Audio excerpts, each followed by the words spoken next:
बिस्मिल्लाहिर्रहमानिर्रहीम। अस्सलामुअलैकुम जी, क्या हाल चाल है आपके। उम्मीद करती हूँ आप सब खैरियत से होंगे। अल्हम्दुलिल्लाह मैं भी ठीक हूँ। तो आज जो मज़ेदार सी रेसिपी मैं आपके लिए लेके आई हूँ वो है ब्रेड पकोड़ा, जो कि बहुत ही मज़े का बनता है और यूनिक रेसिपी है।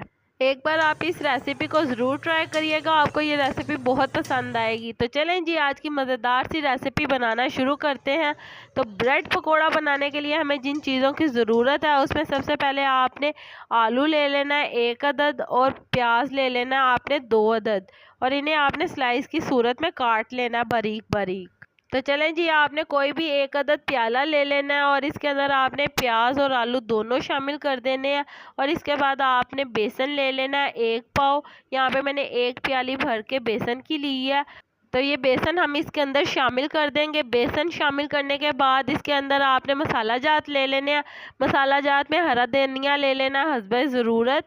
हरी मिर्चें ले लेनी है आपने 6 से 7 अदद, और इन्हें बारीक बारीक आपने काट लेना है। ज़ीरा पाउडर आधा चम्मच, खुश्क धनिया आधा चम्मच, हल्दी आधा चम्मच, सुर्ख मिर्च का पाउडर 1 चम्मच, नमक हस्बे ज़रूरत, अजवाइन आधा चम्मच। तो ये तमाम मसाला जात आपने इसके अंदर शामिल कर देने हैं। मसाला जात शामिल करने के बाद आपने इसे अच्छी तरह से मिक्स करना है, और इसके अंदर आपने थोड़ा थोड़ा पानी शामिल करके इसका एक बैटर तैयार कर लेना। तो चलें जी, जैसा कि आप देख सकते हैं हमारा बेसन का जो बैटर है वो तैयार हो गया है। तो आपने इसको तैयार करने के बाद आधा घंटा रेस्ट लाजमी देना है।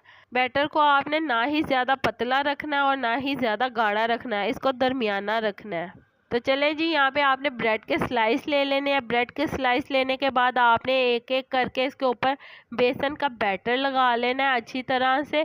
ये लगाने के बाद आपने इसको फ्राई कर लेना है। फ्राई करने के लिए यहाँ पे मैंने ऑयल ले लिया। तो चलें जी, जैसे ही हमारा ऑयल गर्म होगा तो हम इसके अंदर ब्रेड पकौड़ा डाल देंगे। हम इसको एक साइड से पहले पका लेंगे और इसके ऊपर थोड़ा थोड़ा करके ऑयल डालेंगे ताकि ऊपर से थोड़ा सा पक जाए। इसके बाद हम इसकी साइड चेंज कर देंगे।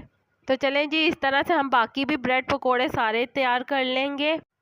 तो चलें जी, उम्मीद करती हूँ आपको मेरी आज की ये मज़ेदार सी ब्रेड पकोड़े की रेसिपी बहुत पसंद आई होगी। अगर पसंद आई है तो मेरी वीडियो को लाइक कर दें और मेरे चैनल को सब्सक्राइब कर दें, ताकि आपको आने वाली तमाम मज़ेदार सी वीडियो का नोटिफिकेशन बर वक्त मिलता रहे। अल्लाह ताला आपको बहुत सारी खुशियाँ अता करे, आपके रिज़्क़ में ढेरों ढेर बरकत अता करे, आपको मक्कातुल मुकर्रमा और मदीनातुल मुनव्वरा की हाज़िरी नसीब करे। आमीन सुम्मा आमीन।